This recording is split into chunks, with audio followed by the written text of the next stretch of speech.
If I'm a 5 as a leader, that means my organization will be what? Talk to me. A 4. Okay, here we go. Because the leadership lid won't allow it to go higher. So, how do I grow my organization? This is very simple, folks. I've got to raise my lid, don't I? I've got to get this lid up, and because I can become a better leader, I can raise my lid, true? So I can go from a 5 to a 6, to a 7, to an 8, to a 9. Now, this organization is a 4. When that leadership lid starts going up, that organization goes from a 4 to a 5, to a 6, to a 7, to an 8. You see, your organization will grow to the size of your leadership ability. Now, if I were where you are and I was listening to what I just said, and I was taking notes, somewhere on my notes or somewhere on my iPad, I'd be putting a star right here. I'd be putting a rocket ship. I would be putting a sign that says, do not miss this. Because your ability to lead will determine how successful you'll be in this house, without any question. The best leaders will build the biggest business, no question. That should light a fire within you. That should spark, something should be going off on the inside right now. You see, everything rises and falls on leadership, and I've got to raise my leadership lid, and Maxwell says I can learn how to lead, and the better I learn how to lead, the bigger I can build this business. There ought to be something inside of you that says something like this: I had better learn to lead. Hello, this is an IQ test. If you miss this one, you can go home now. Vicelis can't help you. God can't help you. You understand? The whole concept, the whole idea that you can learn to lead, and if you learn to lead, and the better you learn to lead, the more successful you can become, and the greater your business. This is an absolute fact. It's not a theory, it's not a thought, it's not an idea, it's not a principle, it's a fact. And the law of the lid says, the better you learn to lead, the higher you lift that lid, the greater your business can become. Now, that's the law of the lid. So the question that I have today, and as I was talking on the phone to your leaders the other day, the question I have is then, well, how do I lift that lid? How do I lift that lid? If that's the key, then John, come on, let's get that lid lifted. And by the way, you're in luck because I know how to do that. Yeah, I really do. I ain't bragging, just living it, okay? I know how to do that. In fact, look at your neighbor and say, John can help us. Go ahead and tell you. John can help us. And look at your neighbor and say, and you need John to help you. Okay. All right, okay. Now, John can help you. Trust me on this. I know how to lift the lid. Now, to help you lift the lid, let me teach you the rule of 5. Now, the rule of 5 I can teach for 2 hours. So understand, I'm going to try to do this in 3 minutes. But I can with you because you're smarter than these other organizations. You understand? Okay, all right. With some, it's a week conference. Okay. So, with some, a week doesn't matter. Still doesn't take. Okay. If you want to be mentally tougher, be tougher. That's it. There's no mystery there. The things that are hard to do, that take mental toughness, do them. You don't feel like doing the work that you're supposed to do it anyways. You don't feel like getting up early in the morning, get up early in the morning. You don't feel like spending that 1.5 hours writing for the book that you're trying to write, you write the freaking book that you're supposed to write. That's what you do.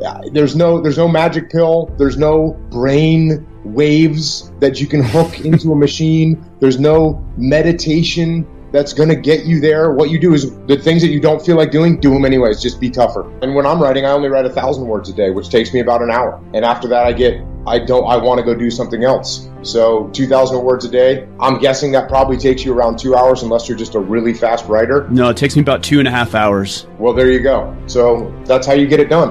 And like you said, I think it's important for people to remember what it feels like when you do get done. And that way, when you don't feel like doing it, you can fast forward your brain a little bit and say, okay, well, in 2.5 hours, I'm going to feel really good that I got this done.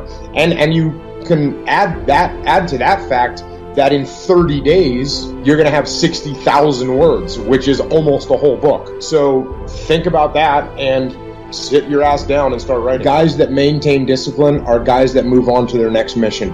And the guys that lose discipline are the guys that can't find or don't find their next mission. So if you're getting out of the military, what you need to do is figure out what your next mission is going to be. And I don't care what it is, whether you're going to build a house, whether you're going to start a nonprofit organization, whether you're going to get a job, whether you're going to make a bunch of money doing that job, whether you're going to go and walk around the world with a backpack feeding people. Whatever it is your next mission is going to be, that's what you need to do, because I think that mission will reveal the path that you need to be on.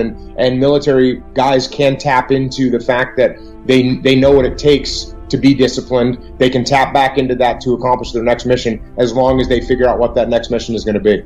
I'm trying to just pass on some of the lessons that I've learned and that I'm continuing to learn in my life. I've been really fortunate to have had some great experiences and to have the opportunity to pass those experiences on to other people and then explore new experiences, always reading and trying to educate myself and learn more about the world so I can pass that on. I know that just by watching you, obviously in the morning, you're up by 4:30 is that every morning, by the way, 7 days a week, 4:30? Yes. What does the rest of your schedule for the morning look like? How do you get ramped up for the day and develop a system for discipline? Wake up, brush your teeth, work out. That's where it starts. Wake up, brush your teeth, work out. Those things are what you have to do. And for me, like you said, you talked earlier about having habits. Those are my habits. So that's what I do. Now, once I'm done with that, I've got a lot of different businesses going on and a lot of different things happening. I've got a consulting company called Echelon Front,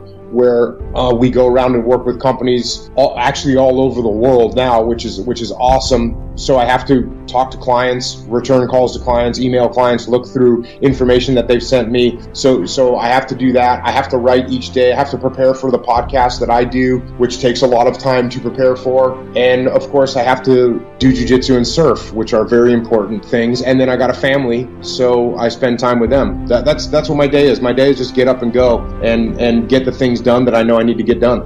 I'll say it again. You will never see a U-Haul behind a hearse. You can't take it with you. The Egyptians tried it, and all they got was robbed.